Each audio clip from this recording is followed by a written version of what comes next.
Et tous, puisqu'il y a garçon et fille. Merci à Madame Gibault, Monsieur Ferrini de m'accueillir. C'est un plaisir d'être avec vous parce que c'est toujours intéressant de discuter avec les jeunes. Moi je le suis un peu moins. Merci à Bernard Milloire, le maire de la commune qui est au fond et qui veut écouter ce que pourrait dire que j'ai député, des fois qu'il ne le sache pas. Donc moi je suis Didier Paris, je suis député de la circonscription, ça c'est déjà un premier terme technique. Circonscription, c'est une zone, une géographie. Alors, la circonscription ici est assez grande. Est-ce que vous voyez la largeur? Non, jusqu'où ça va? Vous voyez un peu ou pas? Non, pas trop. En fait, c'est Beaune. C'est tous les villages qui remontent jusqu'à Dijon, tous les villages qui redescendent jusqu'à la Saône-et-Loire. Et puis, on s'écarte de chaque côté. Ici, il y a Pouilly, mais on a aussi Arnay-le-Duc, Bligny, Liernay, Nolay pour ceux qui connaissent. Puis quand on va de l'autre côté, Saint-Jean-de-Beaune et Sœurs, ça fait à peu près 120 000 habitants. À peu près. Et il y a 5 circonscriptions dans notre département, qui est déjà un assez gros département. Moi, je suis élu depuis le mois de juin dernier. Je ne faisais pas vraiment de politique avant. C'est un changement un peu pour moi. Mais c'est une jeune carrière que j'aborde, même si je suis plus tout à fait aussi jeune. Et je suis élu du mouvement politique d'Emmanuel Macron, La République en marche. Il y a des partis politiques en France. Et moi, je suis de ce parti politique, qui n'en est pas tout à fait un, mais ça, c'est un point de détail. Voilà, alors, vos enseignants me disent que vous avez préparé plein de questions. Je suis prêt à essayer d'y répondre. Peut-être que j'arriverai pas, c'est pas si simple. En tout cas, je voudrais juste vous féliciter vos enseignants de cette démarche, parce qu'elle est extrêmement importante. Il est important qu'à votre âge, on essaye de comprendre et s'intéresser à ces questions-là. Et puis, félicitez-vous pour ce travail. Est-ce qu'il y en a un d'entre vous qui a été élu député ou député suppléant? Non? Pas encore? Non. Ça se fera après, ça? Ouais. C'est déjà été fait, mais c'est son collège. C'est les collégiens, ouais. Mais dans le cadre du... Vous avez des conseillers? Dans le cadre du Parlement des enfants, vous n'élisez plus, comme ça se faisait auparavant, un député avec un député suppléant. D'accord, ça se fait plus. Ok. Bon, alors, parce et à que coup pas, j'ai Dans dit le des projet de cette bêtises. année, on n'avait rien par rapport à ça. D'accord. On est resté sur... Pourquoi je disais ça? C'est parce que j'ai amené l'écharpe du député et que je l'aurais mis à l'un d'entre vous. Donc c'est moi qui vais la mettre. Alors je ne sais jamais trop comment ça se met, parce qu'en fait j'ai pas trop l'occasion de le faire. L'écharpe du député, c'est ce qui représente la fonction du député en France. Vous avez vu déjà sur des photos peut-être à la télé, non? Vous avez des élus qui ont une écharpe. Ça montre que je suis élu par le peuple. Par le peuple, mais ça fera peut-être partie des questions que vous allez me poser. Alors il y a un sens, hein, Bernard? Ah oui. Moi, Parce que vous avez remarqué, le maire ne le met pas de la même façon. Moi, c'est le rouge près du cou, Voilà. et toi, c'est le bleu près du cou. Et sur l'épaule droite. Et sur l'épaule droite. Alors moi, c'est sur l'épaule gauche. Voilà. Mais Oui, oui. Alors, je te dis, on les a mis par équipe, elles sont derrière vous aussi. d'accord, ça mérite de moins tourner. Alors, avez-vous fait de la politique avant? Je prends dans l'ordre, ça fait n'importe quel ordre. Non, moi, j'ai jamais fait de politique, mais un petit peu quand même. En fait, comme je suis pas jeune, j'ai fait beaucoup de professions avant. Et j'ai fait ce choix tardivement. Beaucoup de professions avant, en fait. J'ai été juge, j'ai été sous-préfet, j'ai travaillé en cabinet ministériel. Il y en a peut-être d'entre vous qui connaissent François Patria. J'ai été il a longtemps habité ici et lui ici. J'ai été son directeur de cabinet. J'ai été directeur général de la région, du conseil régional. Bon, je ne rentre pas dans les détails. Ensuite, pendant 8 ans, dirigeant d'un groupe privé et élu depuis peu de temps. La question c'est pourquoi peut-être? Pourquoi? Parce que je trouvais qu'il y avait un moment fort avec l'élection du président de la République et qu'il fallait des élus du peuple pour me soutenir. Et pour le soutenir, j'ai trouvé que c'était le moment de m'engager. Voilà. M'engager pour quoi? M'engager pour qui? M'engager pour vous. M'engager pour essayer à mon petit niveau de construire ce que sera votre avenir, de la manière dont la France se fera demain. C'est aujourd'hui qu'on parle de demain. C'est assez naturel. S'il y a des choses que vous ne comprenez pas, vous me dites, hein, vous levez la main, vous me dites c'est quoi ces histoires-là, et j'y réponds. Pourquoi avez-vous décidé d'être député? C'est Chérine qui me demande ça. Elle est où, Chérine? Chérine, un peu pour ces raisons-là, pour m'engager, pour pas rester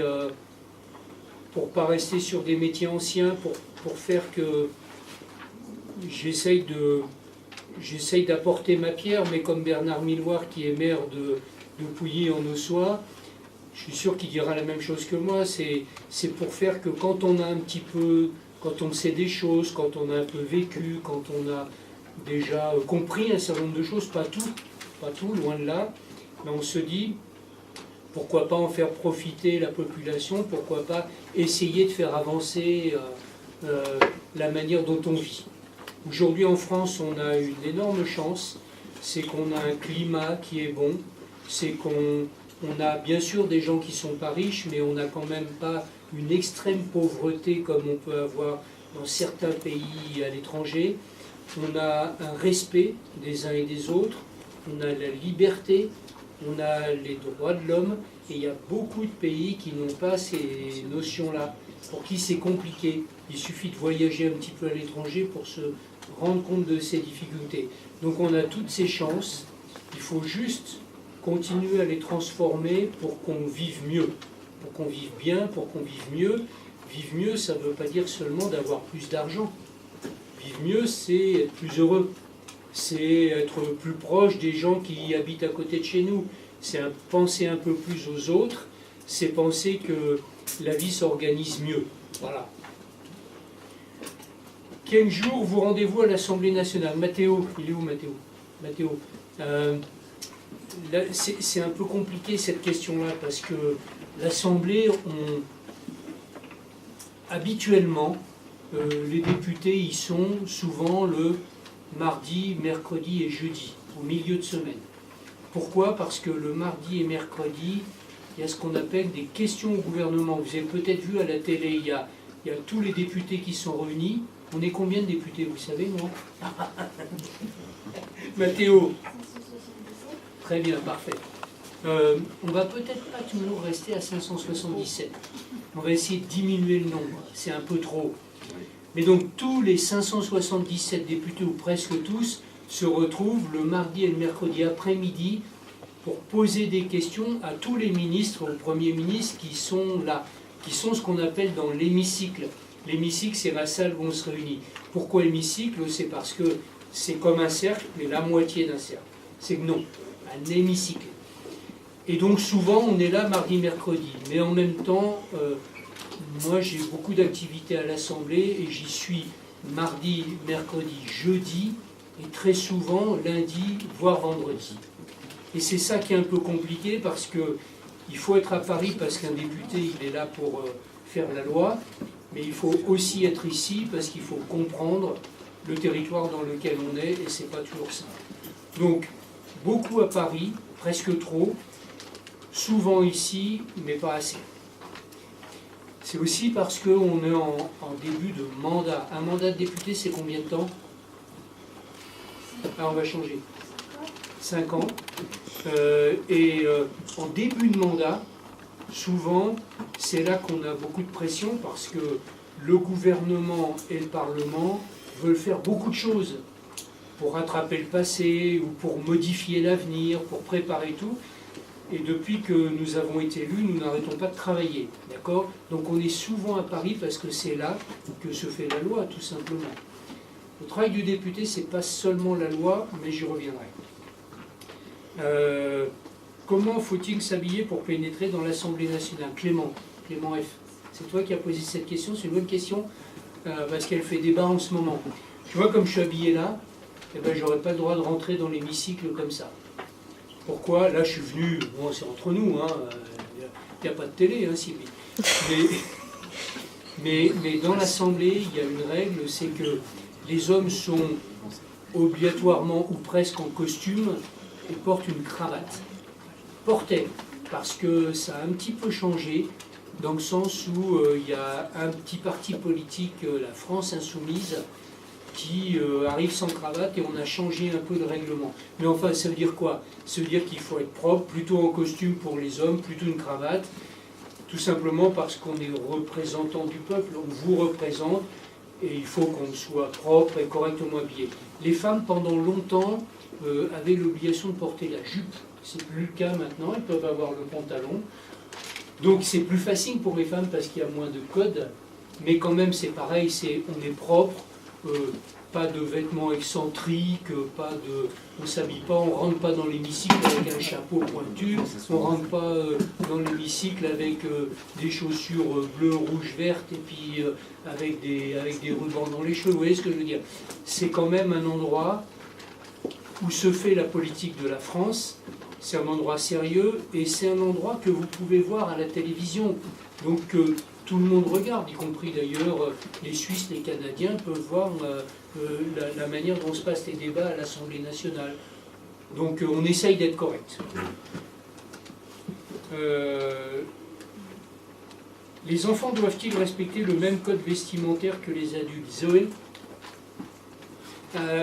C'est une question difficile parce que normalement il n'y a pas trop d'enfants à l'Assemblée. Pardon, oui, mais je vais venir. Mais les enfants, quand ils sont à l'Assemblée, ça ne peut pas être des élus, on est d'accord. Donc ils n'ont pas du tout la même obligation que les élus.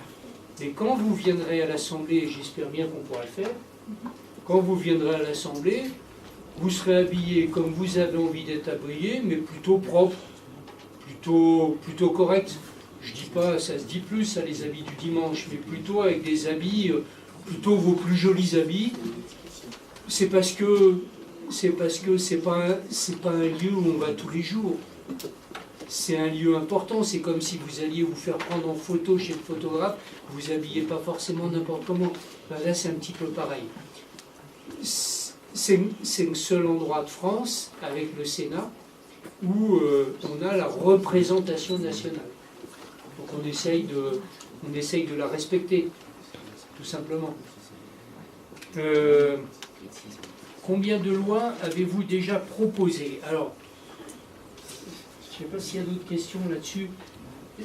C'est pas si simple, forcément. En France, il y a deux manières.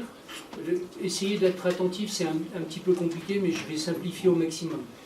Il y a deux manières de faire des lois. Première manière, c'est le gouvernement qui prévoit de faire la loi. Vous savez ce que c'est que le gouvernement? Les ministres. Qui est le Premier ministre actuellement? Édouard Philippe.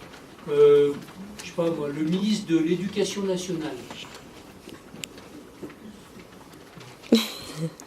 Blanquer.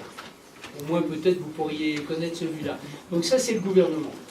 Et la plupart du temps, c'est le gouvernement, donc les ministres, qui proposent une loi. En fait, ça s'appelle un projet de loi. Projet de loi. Quand on parle de projet de loi, c'est forcément le gouvernement, donc un des ministres, qui l'a prévu. Et ensuite, il y a une deuxième manière de faire, mais qui est beaucoup plus réduite, qui s'appelle une proposition de loi. Et quand c'est une proposition de loi, c'est le Parlement, c'est-à-dire les députés ou les sénateurs qui le proposent. Moi, à titre personnel, je n'en ai pas encore proposé, mais parce qu'en fait, c'est le groupe politique qui le propose généralement. Et donc, on a fait déjà plusieurs propositions de loi par le groupe politique auquel j'appartiens, mais ce n'est pas Didier Paris en tant que tel qui aujourd'hui l'a proposé. Je vais en proposer une sans doute sur un domaine tout à fait particulier, là, dans quelques jours, mais actuellement, ce n'est pas le cas. C'est plus compliqué. Quand le gouvernement propose une loi, évidemment, il ne la propose pas comme ça en se disant tiens, le ministre se lève un matin puis dit tiens, j'aimerais bien faire une loi sur l'école de Pouilly-en-Ossois. Bon, ça ne va pas lui venir comme ça. C'est plutôt parce qu'il y a un problème à régler ou quelque chose à faire avancer, et il va en parler déjà avec le Premier ministre, avec le Président de la République, Emmanuel Macron. Tous ces gens-là vont en discuter, et souvent vont en discuter aussi avec l'Assemblée nationale, avec le Parlement. Et nous, on est organisé à l'Assemblée nationale en commission. Commission, c'est qu'on regroupe tous les parlementaires, on ne peut pas être 577 tout le temps ensemble, vous comprenez? Déjà là, regardez, vous êtes 50, pour avoir une vraie discussion à 50, c'est compliqué. Et 50, ça fait 2 classes, ça ne fait pas qu'une classe. Si vous aviez qu'une classe à 50, ce serait quasiment impossible de discuter, de comprendre les enseignants, d'être bien à sa place. Donc nous, on fait un peu pareil, on a coupé l'Assemblée nationale en 8, et il y a 8 commissions permanentes. Commissions permanentes, c'est en fait des regroupements de députés sur des thèmes. Moi, je suis à la commission des lois. C'est-à-dire, je suis à une des principales commissions, je suis vice-président de la commission des lois, chargé de préparer la plupart des textes. Et donc, en tant que vice-président de la commission des lois, je discute tout le temps, quasiment tous les jours, avec les ministres. Un ministre me dit, je voudrais faire ça, je lui dis, c'est peut-être pas la bonne idée. Vous voyez, ça se passe un peu comme ça. Ensuite, le texte nous arrive, on l'étudie dans la commission, on modifie, on fait ce qu'on appelle, c'est un terme technique, mais qui revient tout le temps, des amendements. Les amendements, ça veut dire qu'on propose de changer le texte. On propose de changer le texte, et dans ce cas-là, après la proposition et les amendements, on discute, et ça devient le texte qu'on vote. D'accord. Voilà. En quoi votre vie a changé? Ça, c'est Charlotte. Charlotte. En quoi votre vie a changé? Pas beaucoup et beaucoup. Pas beaucoup parce que j'avais déjà un métier où j'étais à Paris toute la semaine, quand j'étais un des patrons de mon groupe, là, privé. Mais beaucoup parce que c'est pas la même chose, c'est-à-dire que un député, il est obligé tout le temps de réfléchir à ce qu'il fait et pourquoi il le fait. On ne peut plus faire les choses comme ça.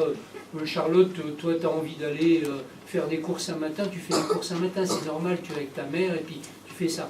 Un député, il a le droit de faire des courses, je le fais, ma femme, sinon elle me tombe dessus. Mais en même temps, on est tout le temps sous le regard des autres.